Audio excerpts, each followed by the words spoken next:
अस्सलाम वालेकुम मेरे प्यारे बहन भाईओ, की हाल है। मैं उम्मीद करना ठीक होवोगे। अल्लाह के करम फजल नाल मैं भी ठीक हाँ। तो तुसी मेरा चैनल देख रहे हो उमर दी धरती। मेरा नाम है उमर खान। मेरा टेलीफोन नंबर है 0300 732 83 41। तो एक मरतबाना गुजारिश करांगा मेरे ओवरसीज़ पाकिस्तानियों लिए मेरी हर वीडियो इल्तजा होंदी है, दुआ होंदी है कि उन्होंने खसूसी दुआ किया करो।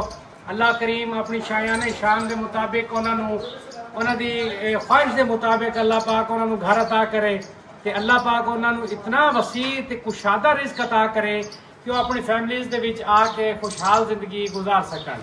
तो उस तो बाद तुहानू विजिट करावांगे, अपनी वीडियो का इफ्तिताह करांगे। वीडियो शुरू करांगे कि मैं लेके आया गुलिस्तानी अशर सोसाइटी के विच 3 मरला घर। ओदी गुलिस्तानी अशर सोसाइटी की एक्सटेंशन हुई है, वो एक 3 मरला घर बनया हुआ है। ਉਹਦੀ तेज़ी नाल आबादी जारी है। मेरा कैमरामैन वाइड एंगल ਦੇ ਵਿੱਚ अगर ਤੁਹਾਨੂੰ दिखा सके इधरों भी अपनी बैक साइड से भी दिखा सके। कोठियां बन रही हैं, तेज़ी नाल काम जारी है। 20 फुट की गली है, पानी बिजली सीवरेज की सहूलत मौजूद है, वाईफाई केबल की सहूलत मौजूद है अल्हम्दुलिल्लाह। बाकी गैस इतने मौजूद नहीं है, गैस दूर है, गैस नहीं है बिल्कुल भी। तो बाकी अल्हम्दुलिल्लाह इसका फ्रंट देख सकते हो, 3 मरला फ्रंट है। खूबसूरत डिज़ाइन है, खूबसूरत बनी हुई है। VIP और रिजनेबल प्राइस के विच लैके हाजिर होए हैं। अंदरों चल के तुहानू विजिट कराने हैं। दरवाज़ा गेट इसका वजनी अच्छा वाला लगे हुआ है, माशाल्लाह अच्छा काम होया है। अंदर चल के कार पोर्च दिखाने हैं, मुकम्मल तुहानू विजिट कराने हैं कि यह कार पोर्च है। तकरीबन मैं उम्मीद कर सकता कि वड्डी गड्डी आसानी नाल इत्थे रुक सकती है। वाइड एंगल के विच छत के उत्ते भी कैमरा जरा थोड़ा जिहा मारोगे, दीवारा भी दिखाओ, इधर सारा विजिट कराओ ताकि भाई अभी घर बैठे आसानी देख लैन और फैसला कर लैन कि असी ये चीज़ लैनी है या नहीं लैनी। तो उस तो बाद गिराज वड्डी गड्डी आराम नाल आ सकती है। कल्टस XLI GLI मतलब ये छोटियां मतलब जी गड्डियां ने ये तकरीबन आसानी इस गिराज आ सकती हैं। उस तो बाद तुम पहले बैठक का विजिट करवानी है। बैठक माशाल्लाह अच्छी बनी हुई है, अच्छी बनी हुई है।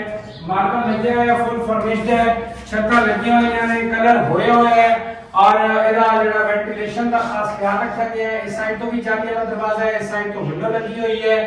उस तो बाद तुम वाशरूम च मेरा कैमरामैन जरा वाशरूम का विजिट भी करवा देता है। देख लो वाशरूम दी वीडियो भी देख लो, अच्छी तरह फैसला करना है तुसी घर बैठ के ताकि भाई ये चीज़ लेनी है या नहीं लेनी।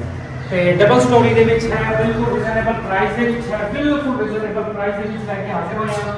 तुहानू पता मेरी जितनी भी वीडियोस ने ये बिल्कुल सिटी दी शहर दी जगह है, बिल्कुल BC चौक के नाल करीब है और गुलिस्तानी अशर बहुत बड़ी सोसाइटी है। इधर मैं एंट्री का भी वो विच क्लिप ला देंगा, वो भी लाजमी तुसी देख लेना। ते उस तो बाद चलते हैं अंदर जो एक बेडरूम होर है, ਇਹਦਾ TV लॉन हो गया और ਇਹਦੇ ਉੱਤੇ TV लॉन ਦੇ ਉੱਤੇ ਜਿਹੜਾ ਵਰਕ ਹੋਇਆ ਹੈ ਉਹ ਤੁਸੀਂ ਦੇਖ ਸਕਦੇ ਹੋ। ਉਸ ਤੋਂ ਬਾਅਦ ਜਨਾਬ ਜੀ ਅੱਲਾਹ ਤੁਹਾਡਾ ਭਲਾ ਕਰੇ। ਉਸ ਤੋਂ ਬਾਅਦ ਇਹਦਾ ਮੇਨ ਜਿਹੜਾ ਬੈਡਰੂਮ ਹੈ ਇਹ ਵੇਟ ਹੈ। मेन बेडरूम ਤੁਸੀਂ देख सकते हो, ਇਹਦੇ ਵਿੱਚ ਵੀ ਛੱਤ ਦਾ ਕੰਮ ਹੋਇਆ ਹੋਇਆ, ਪਲਾਸਟਿਕ ਪੈਰਸ ਦਾ ਕੰਮ ਹੋਇਆ ਹੋਇਆ। जरा इधर होके जरा दिखाओ, अच्छा वर्क किया गया है, माशाल्लाह खूबसूरत बनाया गया, अच्छा डिजाइन किया गया है। 3 मरला घर है लेकिन लगता नहीं 3 मरला घर, कम से कम 4 मरला घर लगता है। उस तो बाद पीछे इन्होंने जगह छड़ी है, ये कमोड सिस्टम इंग्लिश सीट की लगी हुई है, ये देख सकते हो तुसी।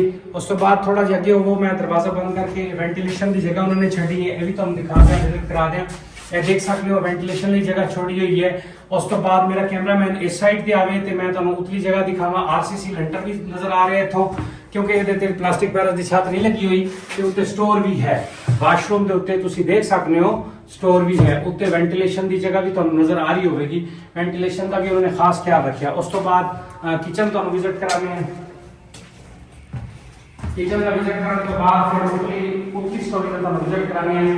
किचन देख लो, किचन बहुत बड़ा बने हुआ है, काफ़ी वसी किचन मैंने बनाया, किचन बनाया है और माशाल्लाह अच्छा बना हुआ है।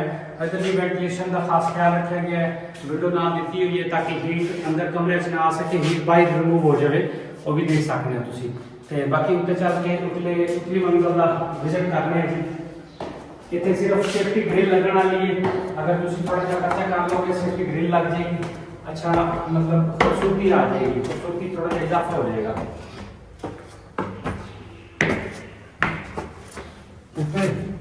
आप देख सकते हो तो थोड़ा जहा सिंपल बने हुए हैं, मतलब सेन भी दिता हुआ है कमरे का उन्होंने मतलब नक्शा भी दिता हुआ है, कंप्लीट की हुई है। एक ये छोटा सा बेडरूम है, उसका जो पोर्शन है कोठिया गार्डन वाला है, ਉਹਦੇ 'ਚ ਲੈਂਟਰ ਵਾਲਾ नहीं है, लेकिन तलवा जो है वो ਲੈਂਟਰ वाला मकान है। ठीक हो गया जी। उस तो बाद अल्लाह तुहानू खुश रखे, अल्लाह तुहानू आबाद रखे। उस तो बाद तुहानू दिखावांगे जा ਜਿਹੜਾ ਇਹਨਾਂ ਨੇ ਇੱਕ ਸਾਈਡ ਤੇ ਉਹ ਦਿੱਤਾ है किचन छोटा ਜਿਹਾ ਦਿੱਤਾ है, किचन भी देख सकते हो ਤੁਸੀਂ बासानी। और घर बैठ के ਤੁਸੀਂ फैसला करना है कि ये मकान ਤੁਹਾਡੇ ਲਈ कैसा रहेगा, ਤੁਸੀਂ ਲੈਣਾ है या नहीं ਲੈਣਾ। कोशिश करता करो ਤੁਸੀਂ WhatsApp ਦੇ ਉੱਤੇ ਮੇਰੇ ਨਾਲ ਰਾਬਤਾ ਕੀਤਾ ਕਰੋ। ਇਹਦੇ ਵੈਂਟੀਲੇਸ਼ਨ ਲਈ ਇਹਦਾ ਟੈਰਸ ਉਹਨਾਂ ਨੇ ਛੱਡਿਆ ਇੱਥੇ ਹਵਾ ਲਈ ਔਰ ਖੂਬਸੂਰਤੀ ਲਈ। ਤੁਸੀਂ ਬਾਸਾਨੀ ਬੈਠ ਵੀ ਸਕਦੇ ਹੋ, ਇੱਕ ਦੋ ਕੁਰਸੀਆਂ ਉੱਥੇ ਆ ਸਕਦੀਆਂ ਨੇ। ਤੇ ਬਾਕੀ ਅੱਛਾ ਹੈ, ਘਰ ਸਾਰੇ ਫਰੰਟ ਤੇ ਬਣੇ ਨੇ, ਟੋਟਲ ਆਬਾਦੀ ਵਾਲਾ ਏਰੀਆ ਹੈ, ਘਰਾਂ ਦੇ ਵਿੱਚ ਘਰ ਹੈ ਅਲਹਮਦੁਲਿਲਾ। ਉਸ ਤੋਂ ਬਾਅਦ ਤੁਹਾਨੂੰ ਇਹਦਾ ਵਿਜ਼ਿਟ ਕਰਾ ਦਈਏ। ਇਹ ਕਮਰੇ ਦੇ ਐਰੇ ਬਣੇ ਹੋਏ ਨੇ, ਇੱਥੋਂ ਕਮਰਾ ਤੁਸੀਂ ਇੱਕ ਹੋਰ ਵੀ ਬਣਾਉਣਾ ਚਾਹੋ ਤਾਂ ਬਾਸਾਨੀ ਬਣਾ ਸਕਦੇ ਹੋ। ਉਸ ਤੋਂ ਬਾਅਦ ਇਹਨਾਂ ਨੇ ਵਾਸ਼ਰੂਮ ਦਿੱਤਾ ਹੋਇਆ ਹੈ, ਇਸਲਾ ਵਾਸ਼ਰੂਮ ਤੁਸੀਂ ਦੇਖ ਸਕਦੇ ਹੋ, ਸ਼ਾਵਰ ਦੇਖ ਸਕਦੇ ਹੋ। ਵਾਸ਼ਰੂਮ ਅੰਦਰੋਂ ਥੋੜਾ ਜਿਹਾ ਵਿਜ਼ਿਟ ਕਰਾ ਦਿਓ।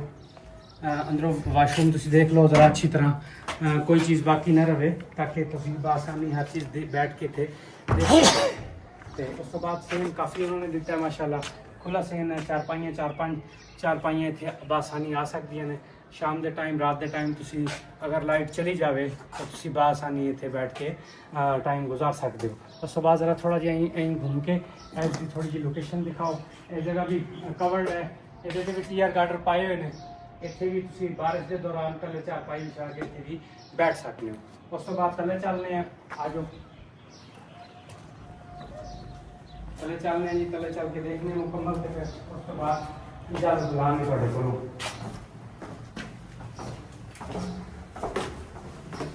घर अच्छा है, बिल्कुल रीजनेबल प्राइस ਦੇ ਵਿੱਚ ਹੈ। ਛੋਟੀ ਫੈਮਿਲੀ, ਸਟੈਪ ਪੁਸ਼ ਫੈਮਿਲੀ ਲਈ ਬੈਸਟ ਆਪਸ਼ਨ ਹੈ। ਲੈਣ 'ਚ ਦੇਰ ਨਹੀਂ ਕਰਨੀ, ਫੌਰਨ ਜਿਵੇਂ ਵੀਡੀਓ ਅਪਲੋਡ ਹੋ ਗਏ ਤੁਸੀਂ ਉਸੇ ਟਾਈਮ ਮੇਰਾ ਰਾਬਤਾ ਕਰਨਾ ਹੈ। ਇਨਸ਼ਾਅੱਲਾ ਜਿਹੜੇ ਮੇਰੇ ਭੈਣ ਭਾਈਆਂ ਨੂੰ ਚਾਹੀਦਾ ਹੋਵੇਗਾ ਇਨਸ਼ਾਅੱਲਾ ਮੈਂ ਲੈ ਕੇ ਜਾਵਾਂਗਾ ਔਰ ਬਿਲਕੁਲ ਰੀਜ਼ਨੇਬਲ ਪ੍ਰਾਈਸ ਦੇ ਵਿੱਚ ਲੈ ਕੇ ਜਾਵਾਂਗਾ ਇਨਸ਼ਾਅੱਲਾ ਅੱਲਾਹ ਦੇ ਹੁਕਮ ਨਾਲ। ਬਾਕੀ ਤੁਸੀਂ ਥੋੜੀ ਜੀ ਮੇਰੀ ਇਹੀ ਗੁਜ਼ਾਰਿਸ਼ ਹੁੰਦੀ ਹੈ, ਹਰ ਵੀਡੀਓ 'ਚ ਰਿਕੁਐਸਟ ਹੁੰਦੀ ਹੈ कि तुसी चैनल को लाइक भी किया करो, सब्सक्राइब भी किया करो, शेयर भी किया करो। लाइक की रेशो बहुत घट आ रही है, 55,000 वीडियो लोगों ने देखी है, सिर्फ 1400 लाइक ने। तो अंगूठा ही लाना होता है, होर तो कुछ नहीं करना होता। तो दूसरी गल ये मैं तुहानू कहना चाहांगा कि तुसी कोशिश किया करो कि वीडियो शेयर किया करो। ਜਿਹੜੇ मतलब लैण वाले हजरात ने, ਜਿਹੜੇ मतलब सफेद पोश भैन भाई ने, जिन्हों के घर नहीं ने, जिन्हों की छत नहीं है, वो अगर तुहाडी वीडियो उन्होंने तक पहुँचेगी शेयर करना, सिर्फ शेयर करना उन्होंने तक पहुँचनी है। वो अगर तुहाडे शेयर करन ते वीडियो शेयर करन तो बाद अगर वो घर ले लेंदे ने ते ओहदे विच तुसी उस कारे खैर दे विच तुसी शामिल हो जाओगे। तो मकसद ये कहने का है कि बिल्कुल 100% तुहानू ओहदा अजरो सवाब इंशाअल्लाह अल्लाह ने अता करना। बंदा कुछ भी नहीं देता, बंदा कुछ भी नहीं देता, अल्लाह ने अजरो सवाब अता करना है। उस तो बाद इंशाअल्लाह मैं तुहाडे लिए दुआ करूँगा, तुसी मेरे लिए दुआ करना। ठीक हो गया, उस तो बाद मैं इजाज़त लांगा। अल्लाह।